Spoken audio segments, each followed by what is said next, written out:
Alright, what's going on, y'all? Uh, a hurricane just came up the East Coast. Hurricane Helene, I believe the name was. It caused a lot of damage and a ton of rain throughout the East Coast. But what that did is gonna put a ton of debris in the lakes, in the rivers. It's gonna raise those water levels. It's gonna muddy up those waters. And some of y'all might be wondering if it's still worth it to go out fishing in a bunch of debris and some murky, muddy water. But I would say it's still worth it, and I would go do it. And I'm gonna share with you some baits I'm gonna be throwing and what to look for when a big storm comes through and muddies up that water and raises the water levels. To begin off with, what I'm gonna be throwing, kind of as a search bait, is gonna be a square bill. This is your typical Strike King square bill. It goes 3 to 5. Chartreuse, it is brighter, so if the water is muddy, uh, this will shine a little bit more. It will find some of that sunlight and reflect it better, and those bass can oftentimes see it. But it does have a black back. I'll go over the black here in a minute. But another bait I like throwing, it's going to be a jabberjaw. It's just got a little bit more thump. This one's blue and black.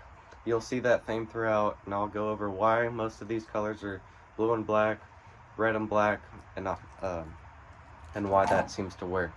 But just a square bill, whether that's a jabberjaw or a regular square bill, it's going to be a good search bait. Oftentimes when the water levels rise, those bass are going to rise with them. They're going to explore those waters that typically were not there.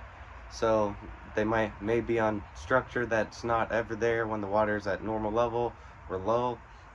So they're just going to be exploring around, and they're going to be looking for areas to be.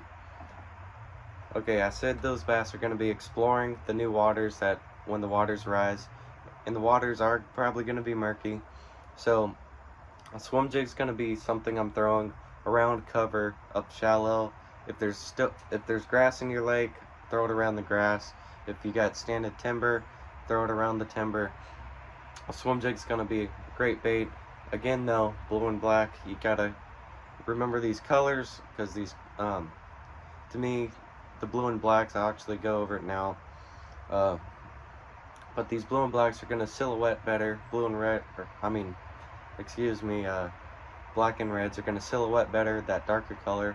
But if you want to throw something bright like the square bill, it will find a little bit of sun and reflect it, and still give a good presentation. Just these darker baits are going to have a better silhouette, and those bass are going to see them a little bit better.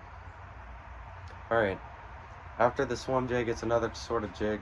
This is actually a 6th Sense hybrid jig, but what I'm going to say is a flippin' jig. I use this as a flippin' jig, but it's not. But a flippin' jig's going to be great. Flip it around any sort of cover. You can actually cast it out if you think you see something. But I'm going to be looking for trailers that got a little bit more flap. I currently do not have one on this because it was sitting in my tackle box. But find a little bit bigger trailer, something with a lot of appendages that will flap real good, and let that bass key in on that bait a little bit better. I'm really going to be throwing the swim jig really shallow, and if possible, I'm going to be throwing the flippin' jig, hybrid jig, real shallow as well. Alright, that brings us to a chatterbait. You heard me say black and red. That's what my chatterbaits are going to be. I love throwing red baits when the water's muddy. Sometimes if the water's high, that doesn't always mean if it's muddy, but this hurricane caused both. So black and red seems to really succeed. But these chatterbaits, the blade on this one used to be black, but it's mostly silver now because I've used it so much and caught a lot of fish on it. But it's just going to be a great bait. It's almost a shallow search bait, if you will, versus a deep search bait. But almost all the baits I'm going to be throwing when the water's high and muddy is going to be a shallow bait. Some people may like to go offshore. Just me personally, I like fishing shallow, and oftentimes find bass there when the waters are risen and muddy. Alright, similar concept as the chatterbait is going to be kind of another shallow search bait. That's going to be a spinnerbait. Now this one's a War Eagle. and it does have 2 willow blades. Now if your water's really muddy, I'd do Colorado blades. Like when I say really muddy, if you were at a lake that had 5 foot plus clarity before the rains, and now you're maybe down to 2-3 foot, you might want something with Colorado blades. Me, for example, though, the willow blades seem to work well because my lake had about 3 foot visibility during its best times. So now it's, I'd say, give or take a foot. It's probably a little bit less than that because we did get a lot of rain. Put a spinnerbait, throw it on the round cover, wood. If you got rock, throw it around the rocks, edges of grass. You'll probably find some of those bass seeking shelter during that risen waters and muddy times. Another thing to look through when throwing these baits is going to be look for kind of ledges and stuff, because what that might do is those bass might hide on that ledge from the current, because when it rains this much, the current's going to be increased throughout, no matter if you're fishing a lowland reservoir or a high-end lake. But those bass are going to be seeking shelter from the current, so look for those ledges, wood, any sort of cover that the bass might be hiding behind. That's going to be where these baits are going to be thrown for me. That's why I fish shallow, because that's where most of the cover is going to be. Because another thing to consider after huge rains, hurricane actually is what we just had, but the thing to consider is going to be all the debris in the water. So you might be thinking you're marking stuff on your fish finder, but it might just be some debris down in the water column. Now if you do have forward facing sonar, which I do not, you will have a little bit better chance of that, but I do not, so I'm kind of lost. That's why I fish shallow. But speaking of fishing shallow, I love throwing this around standing timber. I will throw it around anywhere, because I do see it succeeding when the waters are risen and those bass push up shallow, kind of following the bait fish. It's going to be a wake bait. This is just a basic Bass Pro Shop brand. Tail actually came off after I caught a fish, but it still works well. I throw this bait shallow. I really try to target wood with this one. Grass lines work. Anywhere you can throw a wake bait, you might get some bites on it. It's just subtle enough, but creates enough movement on the top of the water that those bass will find it and oftentimes blow up on that bait. But that's just another thing to consider. If you don't want to throw a wake bait, I'm kind of gonna go with a frog. When a huge storm comes through, all that debris is going to be in the water, so you're going to have a lot of junk on top. So your typical walking style bait might get hung up, might get leaves on the hooks, and they'll just be difficult to fish.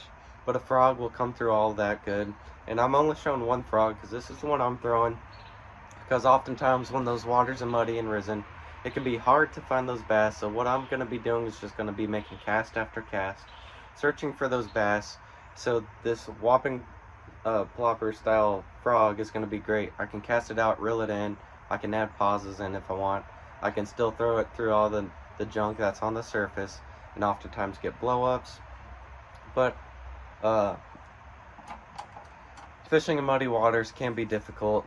You got to be take into consideration what your water clarity is before the rains. My lake is oftentimes a little bit murky anyways, but for some of y'all with clear lakes, it might be a little bit more difficult. But these darker colors will silhouette better, show its shape, and those bass can see it a little bit more. Or you can throw a brighter color bait, find what little sunlight you got. If you got no sunlight, that's when I'll go back to the square bill just to show you real quick. But if there is a little bit of sun peeking through those clouds during or after a big storm, it's got some shimmer on the side of it, as you can see here, and it is yellow to hopefully reflect that bait a little bit better and those bass can key in on it. But I am gonna make sure I got black, whether it's a black back, black belly. I'm gonna have black somewhere just so it silhouettes better and those bass can see it. Same top water though. When it comes to the bellies, I still just throw the white bellies, because the water displacement those baits are going to be enough for those bass to find that bait and hopefully strike it. But all these baits are going to be stuff I'm throwing. I'm fishing, I'd say, no deeper than 10 foot when those waters are up and they're muddy. Because when they're muddy, it's going to take a minute to find them, or high. If the water's just high, you're going to have a difficulty finding them too. But those bass are going to push up shallow with the bait oftentimes, and that's where these baits are going to succeed, and you're going to catch fish no matter what the weather was or if you're actually fishing during the hurricane. But that's pretty much it. So if another hurricane comes through or a significant storm, you'll know what to throw to still go out there and catch some bass if the waters are high and muddy. So I hope y'all enjoyed what you watched, and please consider liking and subscribing. But I'll catch y'all next time. Thanks for watching.